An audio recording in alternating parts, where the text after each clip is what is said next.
Military लोग हैं वो लोग बिलीव करते हैं कि जो टेक्नोलॉजी है उसका नॉलेज प्रसार करना या नॉलेज को आगे बढ़ाना इन सब से मतलब कंपेयर करना इनरेलेवेंट है, कोई फ़ायदा नहीं है।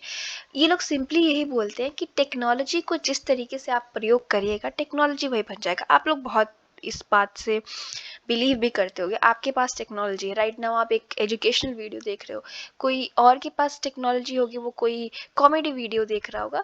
तो ये लोग भी वही स्टेटमेंट दे रहे हैं कि ये डिपेंड करता है कि कौन किस तरीके से मतलब टेक्नोलॉजी को यूज़ कर रहा है। ये फ़र्क नहीं पड़ता कि वो रिच है, पुअर है, डेवलप कंट्री है, अंडर डेवलप है, ये सब चीज़ें ठीक है। बट टेक्नोलॉजी को आप जिस तरीके से परस्यू करोगे उसी के हिसाब से ये चलेगा। इन लोगों का बस बेसिकली कहने का अगर आप कंक्लूजन निकालेंगे कि टेक्नोलॉजी इज़ न्यूट्रल, आप किस तरीके से टेक्नोलॉजी को लेते हैं, उसका प्रयोग करते हैं, वो डिपेंड करता है। टेक्नो स्ट्रक्चरलिज्म की बात कर ले तो ये लोग सिंपली हमें ये बात कहते हैं कि हम टेक्नोलॉजी को गुड या बैड या न्यूट्रल के आइडिया में नहीं डाल सकते। ठीक है, इनका बहुत डिफरेंट है। आपको स्ट्रक्चरलिज्म पता होगा सोशोलॉजी में, तो वो लोग स्ट्रक्चर की बात करते हैं नॉल कि समाज में स्ट्रक्चर्स होती हैं, उसका हम अलग क्लास ले लेंगे। यहाँ पे मैं बता देती हूँ आपको थोड़ा बहुत कि देखिए ये लोग इंटरेस्टेड हैं कि ये जो टेक्नोलॉजी है ना वो किस तरीके से प्रयोग कर रहे हैं, वो आपकी इच्छा है। ठीक है, हमें उससे कोई मतलब नहीं है। ये टेक्नोलॉजी बुरी है, अच्छी है या न्यूट्रल है, इससे भी हमको कोई मतलब नहीं है। यहाँ पे क्वेश्चन आता है कि ये टेक्नोलॉजी का ना सोसाइटी पे क्या इम्पैक्ट पड़ रहा है या सोसाइटी के स्ट्रक्चर पे क्या इम्पैक्ट कर रहा है। ये कई सारे क्वेश्चंस पूछते हैं कि कौन बेसिकली टेक्नोलॉजी यूज़ कर रहा है, वो उस टेक्नोलॉजी को यूज़ करके क्या कर रहा है, किस रीज़न के लिए उस टेक्नोलॉजी को यूज़ कर रहा है, और कितने एक्सटेंड तक टेक्नोलॉजी वर्ल्ड वाइड है। क्या सच में अमेरिका के अलावा पूरी दुनिया टेक्नोलॉजी यूज़ करी है या सिर्फ हम अमेरिका के हाथ में बंद गए हैं कि अमेरिका की टेक्नोलॉजी हम यूज़ कर रहे हैं। एंड क्या मतलब बेसिकली टेक्नोलॉजी क्या कॉरपोरेट्स, पॉलिटिशियंस या मिलिट्री एलिट्स की ही आइडियाज़ को रीइंफोर्स कर रही है। क्या सच में इंफॉर्मेशन हाईवे है। मैंने अपने यूटोपिया वाले कॉन्सेप्ट में एक्सप्लेन किया था कि इंफॉर्मेशन हाईवे क्या होता है। उसके बाद पावर रिलेशन क्या है, ठीक है, वेब लर्निंग एंड एजुकेशन का, कि मान लीजिए कि टेक्नोलॉजी है, आपको सब कुछ कंटेंट वंटेंट मिल रहा है, तो क्या सब उस कंटेंट तक पहुंच पा रहे हैं कि क्या कुछ ही लोग उस कंटेंट को कंट्रोल कर पा रहे हैं। ठीक है, एंड डिफरेंट ग्रुप्स, अलग अलग जगहों की अलग अलग सोशल सेटिंग से आके, मतलब अलग अलग समाज के लोग, चाहे वो इंडिजिनस पीपल हों, औरतें हों, गांव के आदमी हों, इस तरीके के लोग, क्या ये लर्निंग जो अपॉर्चुनिटी है वो उनको सूट कर रही है। अब मान लीजिए कि एक एग्जांपल लेते हैं हाइपोथेटिकली कि यूट्यूब पे सारे वीडियोस इंग्लिश में हो और हमारे इंडिया में काफ़ी हद तक लोग रीजनल भाषाओं का प्रयोग करते हैं, हिंदी, तमिल, तेलुगु, तो क्या वो रेलेवेंट होगा। मान लीजिए कि हमारे पास यूट्यूब पे वीडियो है पर वो अंग्रेजी में है, अब वो अंग्रेजी तो समझ नहीं पाएंगे, तो क्या वो वीडियोस उनके लिए हेल्पफुल होगा। इस तरीके के चीज़ों के बारे में डिस्कस करते हैं। गैल्टर्म जो है वो डिस्कस करते हैं इसको, आगे अपनी स्टडी में दिखाते हैं कि अगर हम बात करें कोई भी टेक्नोलॉजी आप ले लीजिए XYZ, हम इंसान बनाते हैं उसमें, तो उसमें वो एक तरीके का टूल है, ठीक है, जिसमें हार्डवेयर लगे हुए हैं, कोई स्किल लगा हुआ है, नॉलेज एंड सॉफ्टवेयर, ये सब चीज़ें। मतलब बेसिकली अगर मैं सिंपली कहूँ तो कोई भी टेक्नोलॉजी क्या है, एक टूल है। उस टूल की मदद से हम कोई चीज़ करते हैं, तो हमें उस टेक्नोलॉजी से क्या हो रहा है इसको स्टडी नहीं करना। ये तो बहुत ये तो इसको टिप ऑफ आइसबर्ग बोलते हैं, बोलते हैं कि बहुत छोटा हिस्सा है। उस टेक्नोलॉजी का हमारे समाज पे क्या इम्पैक्ट पड़ रहा है, समाज में जो स्ट्रक्चर्स हैं उस पर क्या इम्पैक्ट पड़ रहा है, हमारे सोचने समझने की शक्ति पे क्या इम्पैक्ट पड़ रहा है, हमारे समाज पे क्या इम्पैक्ट पड़ रहा है। क्या वो टेक्नोलॉजी इस तरीके के आइडियाज़ को, इस तरीके के नॉलेज को ग्रो कर रही है सोसाइटी में। क्या वो जो टूल है, टूल मतलब वो टेक्नोलॉजी जो है वो वैक्यूम क्रिएट कर रही है, क्या वो डिजिटल डिवाइड क्रिएट कर रही है, कुछ लोग अमीर कुछ लोग गरीब हो रहे हैं। और बहुत सारे क्वेश्चंस हम इसमें पूछ सकते हैं टेक्नोलॉजी के अराउंड। लेकिन टेक्नो स्ट्रक्चरलिस्ट जो है वो बात करते हैं कि एक और चीज़ लोग पॉइंट आउट करते हैं कि जो ये हम वेब का या इंटरनेट का प्रयोग कर रहे हैं उसमें हर चीज़ हमारे अकॉर्डिंग नहीं हो रही है। ठीक है, कई बार जो हम कम्युनिकेशन कर रहे हैं वो मान लीजिए कि हमें एग्जैक्टली नहीं पता कि इंटरनेट पे कौन क्या कर रहा है और उसका इम्पैक्ट किस पे पड़ रहा है। ठीक है, देखिए अगर हम बात करें जनरल पब्लिक की, आप और मैं जैसे लोग, हम लोग बहुत कुछ इन्फ्लुएंस नहीं कर सकते हैं। ठीक है, वहीं पे कोई पावरफुल जिसके पास पैसा है, जिसके पास बहुत सारी चीज़ें हैं, वो इंटरनेट के थ्रू इन्फ्लुएंस कर सकता है। तो इन सब चीज़ों पे भी ये लोग क्वेश्चन पूछते हैं। ठीक है, अब हम डिजिटल डिवाइड देख लेते हैं कि डिजिटल डिवाइड एक्चुअली में होता क्या है। ठीक है, तो देखिए अगर हम इंफॉर्मेशन एज की बात करें, नॉलेज सोसाइटी की बात करें, ऐसे फेज की जहाँ पे इंटरनेट और ये सब चीज़ें अवेलेबल है, इसके बहुत सारे बेनिफिट हैं। चाहे आप डेवलपिंग कंट्री में रह रहे हो, डेवलप में रह रहे हो, और कहीं भी ट्रांजिशन वाले फेज में हो, ये सब बहुत सारी हमें हेल्प करती हैं। Digital information, advance communication, transport, सब कुछ फास्ट फास्ट हो जाता है। लेकिन ये तो सिर्फ पॉजिटिव है। उस चीज़ के बारे में कौन बात करेगा जो डिजिटल गैप यानी डिजिटल डिवाइड लोगों के बीच में या कंट्रीज़ के बीच में क्रिएट हो रहा है।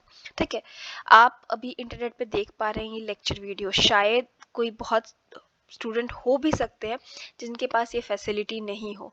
तो आपको नहीं लगता कि आपके और उनके बीच में एक डिजिटल गैप क्रिएट हो गया है? वैसे तो बहुत कम चांसेस है, बट स्टिल बहुत लोगों के पास इंटरनेट ना हो, उनकी एरिया में इंटरनेट चलता ना हो। ठीक है, तो इस डिजिटल डिवाइड के बारे में कौन बात करेगा? इसके बारे में डिस्कशन है बेसिकली ये पार्ट। डिजिटल डिवाइड पे काफ़ी क्वेश्चन आते हैं, तो इसको अच्छे से कर लीजिएगा। ये एक्चुअली जो चैप्टर है आपके वो काफ़ी इंपॉर्टेंट है।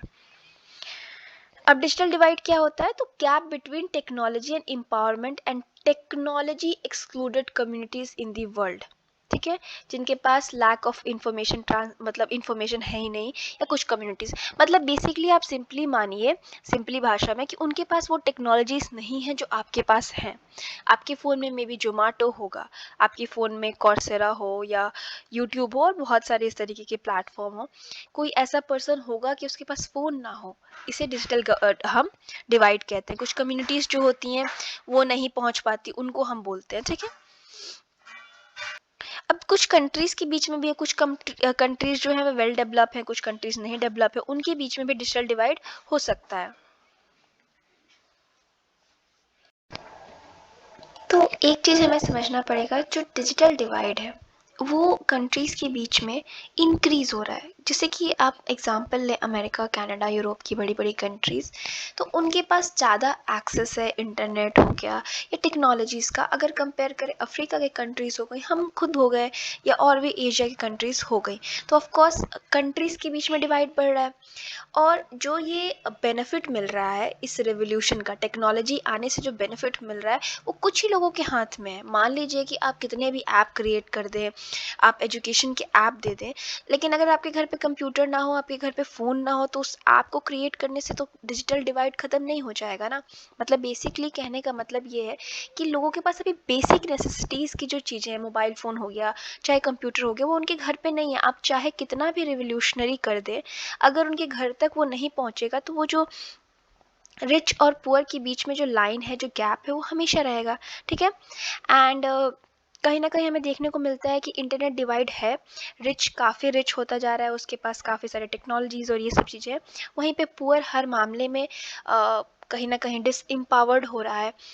और उसके बाद अगर बात की जाए कि कल्चर हो गया, रहन सहन हो गया, लैंग्वेज हो गया, सब चीज़ों में डिवाइड आ रहा है। ठीक है, जिन भी इंसान के पास आईसीटी यानी इंफॉर्मेशन एंड कम्युनिकेशन टेक्नोलॉजीज़ से संबंधित चीज़ें हैं, ठीक है, उनके पास अथॉरिटी है, उनके पास पावर है। ठीक है, 2001 की आईएलओ की रिपोर्ट, इंटरनेशनल लेबर ऑर्गेनाइजेशन की रिपोर्ट जो आई थी, वो डिजिटल जेंडर गैप की भी बात करती है दुनिया में। डिजिटल जेंडर गैप क्या हो गया, आपको समझ में आ गया कि ऐसा बहुत से देश हैं जहाँ पे पुरुषों को तो फिर भी डिजिटल चीज़ें मिल जाती हैं। आपने देखा होगा, ये बातें भी बहुत सुनी होगी कि लड़कियों को फ़ोन मत दो, बिगड़ जाएंगी। आप सोचेंगे कि इसका क्या इंटरकनेक्शन है, पर इंटरकनेक्शन है। क्यों स्पेसिफिक जेंडर को कहा जा रहा है? विमेन को बहुत सारे जगहों पे, पुरुषों के पास तो फिर भी फ़ोन होगा, महिलाओं के पास नहीं होगा, कि क्या ही करेंगी। ठीक है, तो ये भी हमें देखने को यहाँ पे मिल जा रहा है। कुछ कंट्रीज़ जो हैं बहुत ही अच्छा हमें रेशियो भी देखने को मिलता है। वही एडवांस कंट्रीज़ आपको देखने को मिल जाएँगे जहाँ पे बहुत सारी महिलाएँ यूज़ कर रही हैं। कोरिया, ताइवान, चाइना का एग्ज़ाम्पल यहाँ पे दिया गया है। काइंड ऑफ बैलेंस्ड है कि हाँ, अगर पुरुष यूज़ कर रहे हैं तो महिला भी यूज़ कर रही हैं।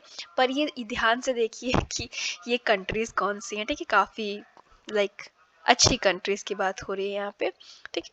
उसके बाद फिर यहाँ पे बहुत सारे कि मान लीजिए कि 1000 लोगों की हमने स्टडी की और पाया कि किन देशों में किस तरीके से लोग कंप्यूटर यूज़ करें, यानी 1000 पे कितने लोगों के पास कंप्यूटर था।